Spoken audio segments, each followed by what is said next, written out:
ಆತ್ಮೀಯ H16 news ಅರ್ಥಾತ್ ಹೇ ಸೀತಾರಾಮ್ಗೆ ಸ್ವಾಗತ. ನಾನು ನಿಮ್ಮವ MI ಅಥವಾ ಮಲ್ಲಪ್ಪ ಜೋತವ. ಆತ್ಮೀಯರೇ, ಈಗಾಗಲೇ ಜನಿವಾರದ ತೆಗೆಸಿದ್ದಕ್ಕಾಗಿ ಏನೇನು ಡೆವಲಪ್ಮೆಂಟ್ ಆಗಬೇಕಾಗಿದೆ ಎಲ್ಲ ಆಗ್ಯದ. ಜೊತೆಗೆ ಯಾರು ಮಾಡಿದರು ಆ ಪ್ರಾಂಶುಪಾಲರು, ಆ ಸಿಬ್ಬಂದಿ ಅವರನ್ನು ಕೆಲಸದಿಂದ ವಜಾನೂ ಆಗ್ಯದ. ಒಂದು ರೀತಿಯಿಂದ ತಪ್ಪು ಮಾಡಿದ ಶಿಕ್ಷೆ ಆಗ್ಯದ ನಾವು ತಿಳ್ಕೊಳ್ಳೋಣ.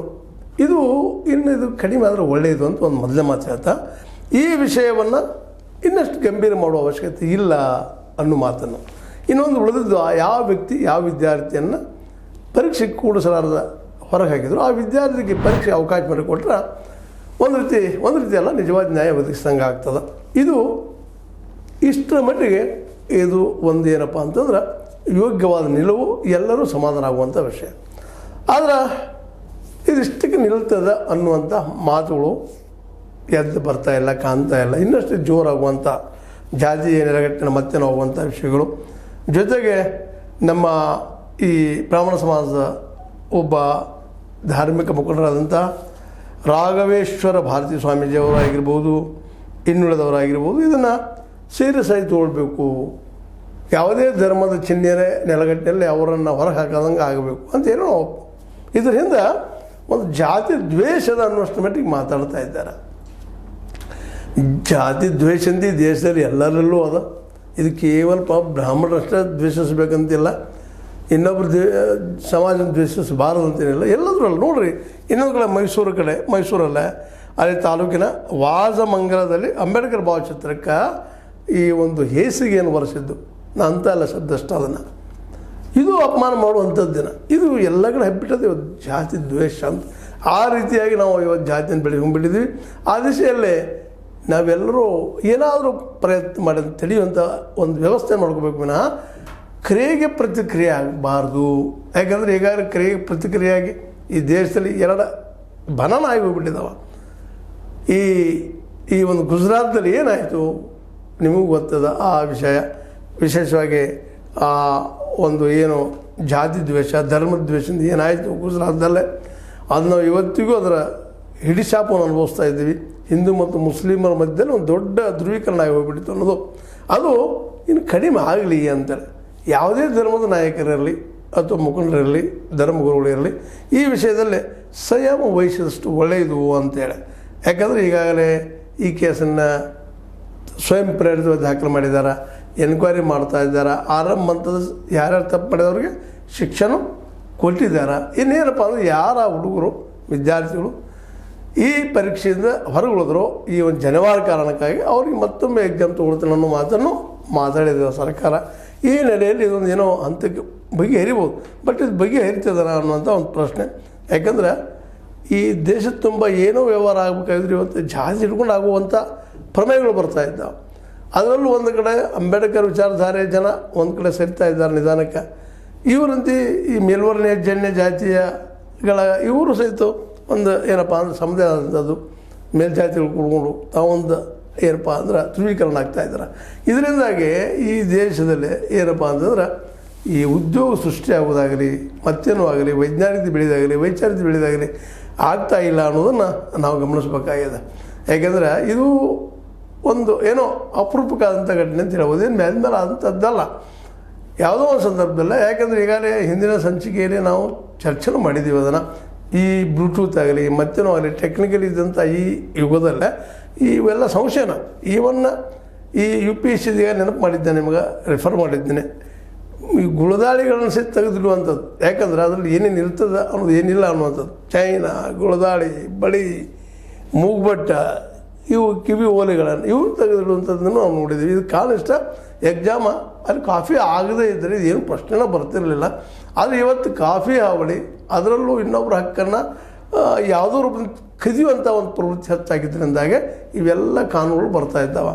ಕೆಲವೊಮ್ಮೆ ಅವು ಅತಿರೇಕನೂ ಆಗಿ ಹೋಗಿಬಿಡ್ತಾವೆ. ಆ ಅತಿರೇಕದ ರೂಪನೇ ಇವತ್ತು ನಾವು ಹೇಳಬೇಕಾಗಿದೆ. ಆದರೆ ಇಲ್ಲೇ ಜಾತಿ ದ್ವೇಷದಿಂದ ಅದು ಮಾಡಿದ್ದಾರೆ ಅಂತ ಹೇಳಲಿಕ್ಕೆ ಆಧಾರಗಳಂತೆ ಇಲ್ಲಿವರೆಗೆ ಸಿಕ್ಕಿಲ್ಲ.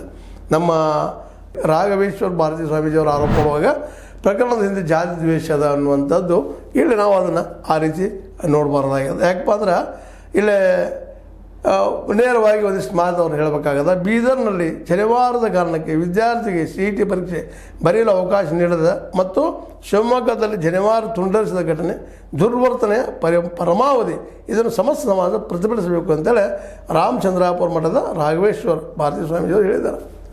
ಇಲ್ಲೇ ಒಂದಿಷ್ಟು ಅರ್ಧ ಸತ್ಯಗಳಿದ್ದಾವೆ ಇದರಲ್ಲಿ, ಇದನ್ನು ನಾವು ಗಮನಿಸಬೇಕಾಗಿದೆ. ಯಾಕಂದರೆ ಮಧ್ಯದಂತೆ ಹೌದಪ್ಪ ಎಕ್ಸಾಮ್ ಕೊಡಿಸ್ಕೊಡ್ಲಿಲ್ಲ ಅನ್ನೋದು, ಕೊಡಿಸ್ಕೊಟ್ರೆ ಬಗ್ಗೆ ಇರ್ತದೆ ಅನ್ನೋದು, ಜನಿವಾರ ತೆಗೆದಿಲ್ಲಪ್ಪ ಅಂದರೆ ತೆಗೆದಿರಿಸಿದ್ದು, ಇವುಗಳು ತಪ್ಪನ, ಅದರ ಬಗ್ಗೆ ಎರಡು ಮಾತಿಲ್ಲ.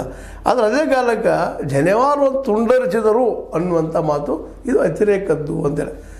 ಯಾಕಂದರೆ ಹೇಳುವಲ್ಲಿ ಒಂದಿಷ್ಟು ಹೆಚ್ಚಿಗೆ ಹೇಳುವಂಥ ಪ್ರವೃತ್ತಿ ನಮ್ಮಲ್ಲಿ ಭಾಳ ಅದ ರೀ.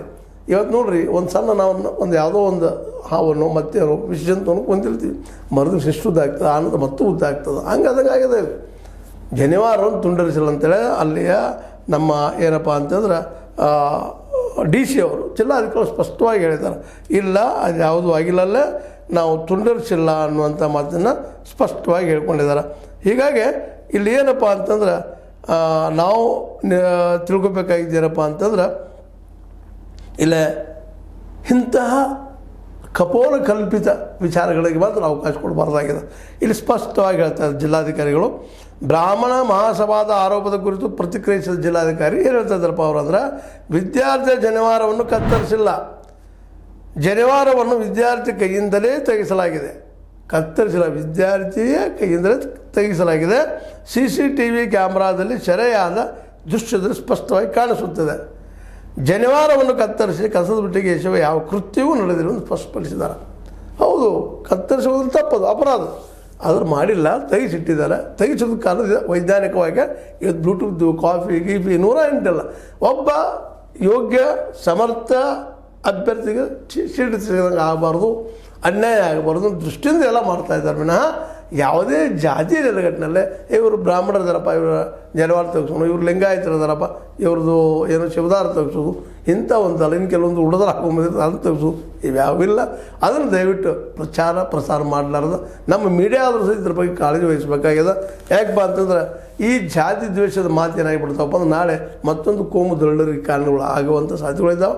ಅದಕ್ಕಾಗಿ ನಮ್ಮ ಸ್ವಾಮೀಜಿ ಅಥವಾ ನಮ್ಮ ಧರ್ಮಾಧಿಕಾರಿಗಳಿಗೆ ಅಥವಾ ನಮ್ಮ ಧರ್ಮದ ಮುಖಂಡರಿಗೆ, ಇನ್ನುಳಿದವ್ರಿಗೆ ನಾವು ಇವತ್ತು ಮನವಿ ಮಾಡ್ಕೊಂಡಿದ್ದೀರಪ್ಪ, ಈ ದಿಶೆಯಲ್ಲಿ ಸರ್ಕಾರದ ಪರ ಅನ್ನಿ ಇಂತಹ ಕಪೋಲ ಕಲ್ಪಿತ ವಿಚಾರಗಳನ್ನ ಹಬ್ಸೋಕ್ಕಿಂತಲೂ ವಾಸ್ತವದ ಮೇಲೆ ಮತ್ತು ಯಾಕೆ ತೆಗೆದಿರಿಸಿದ್ರು ಕಾರಣನೂ ಇವತ್ತು ನೋಡಬೇಕಾಗಿದೆ.